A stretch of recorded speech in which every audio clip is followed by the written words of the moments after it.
Hello guys, you're welcome back to my YouTube channel. Today's tutorial, I'm going to be learning how to make this stylish corset with a basque design. So if this is your first time of seeing my channel, thank you for stopping by, and if you're a returning subscriber, thank you for watching. So if you're interested in learning this, please join me while we get started. On your pattern paper, which should be on fold, draw a straight line at the top, which is your starting line or your shoulder line. So you're going to take your measurements for which is your shoulder to bust measurement, shoulder to under bust, shoulder to waist, and shoulder to hip.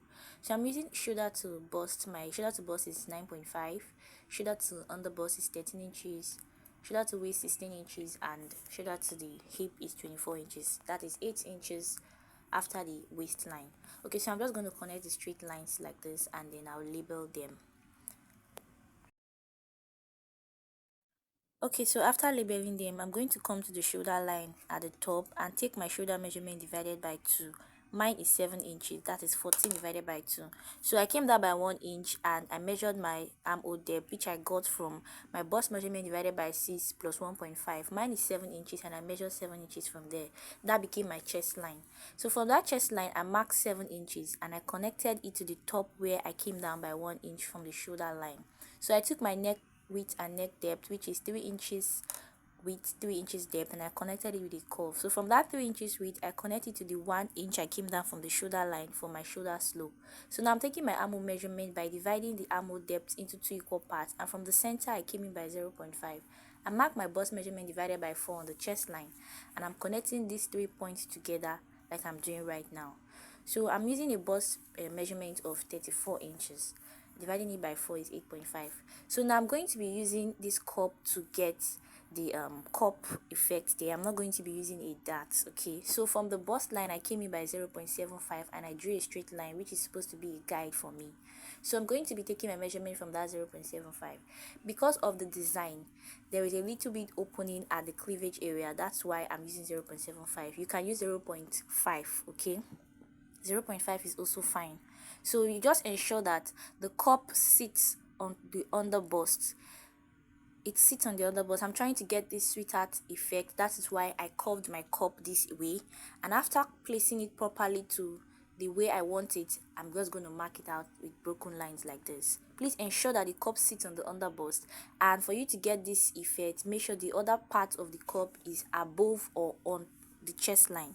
Either it's on the chest line or it's above the chest line, just like mine.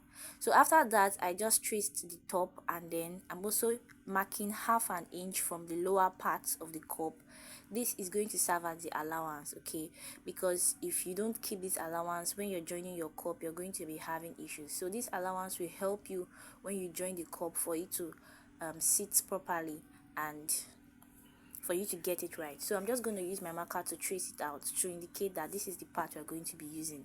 So the broken lines area are the ones we'll not be using. So from the under bust, I came up by 0.5 inch, and then I'm connecting that point where I marked 0.75 for the cup to meet that 0.5 I marked on the under bust area, that is above the under bust area. So this is because of the design we have there. So if you notice it's a bit sharp at that point, you can make yours curvy.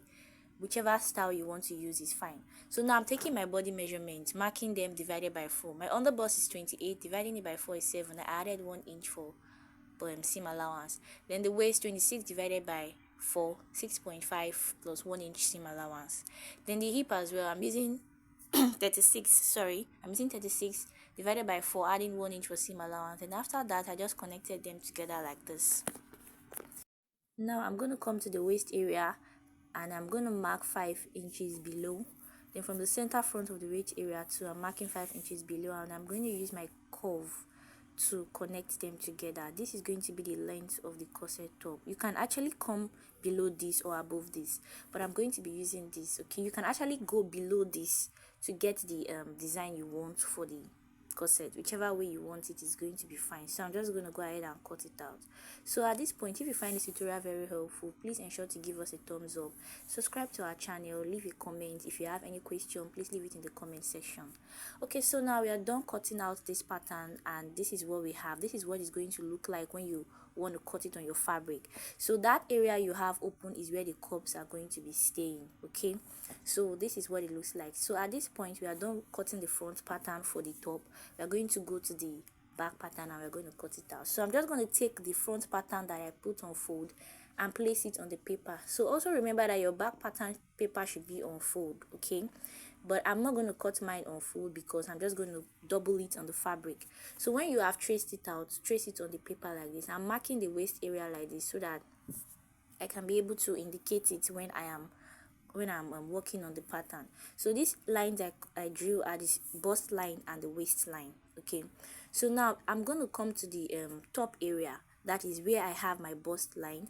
I'm going to come up by 0.5. So I realized I did not mark my chest line when I placed the front paper, so I'm just going to take the front paper back, placing them accurately, and I'm marking where the chest line is. So the line at the top was where the cup was stopping, and I'm not going to be using it, so I'm just going to use the chest line.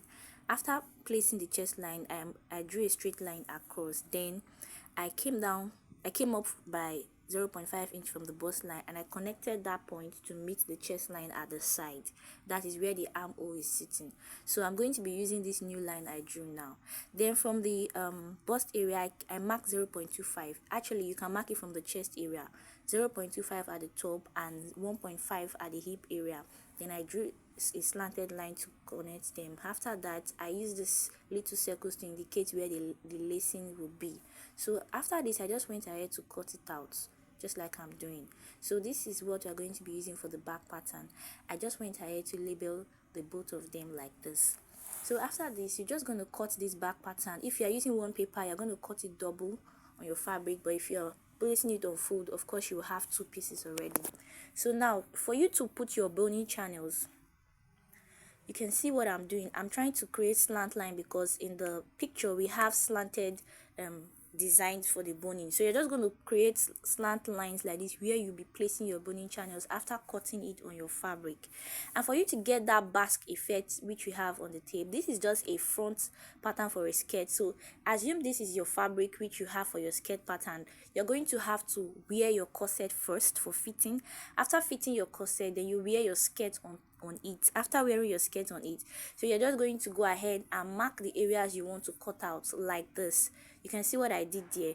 It's having that basque effect facing upward, just like it is on that picture. So you're just going to place it like this, and on your fabric you're going to cut it out. You're either going to cut it out, or you're going to cut it out, leaving the allowance you want to use to stitch it. So after cutting it out, you're going to be having something that is like this, but you have to wear your corset top first and then put the skirt on it. Then you are going to go ahead and stitch it together. So by then you'll be having a gown. It's going to now be a corset gown, no longer a corset top. So you're going to have to do it this way to be able to achieve that design. So at this point, we have come to the end of this tutorial.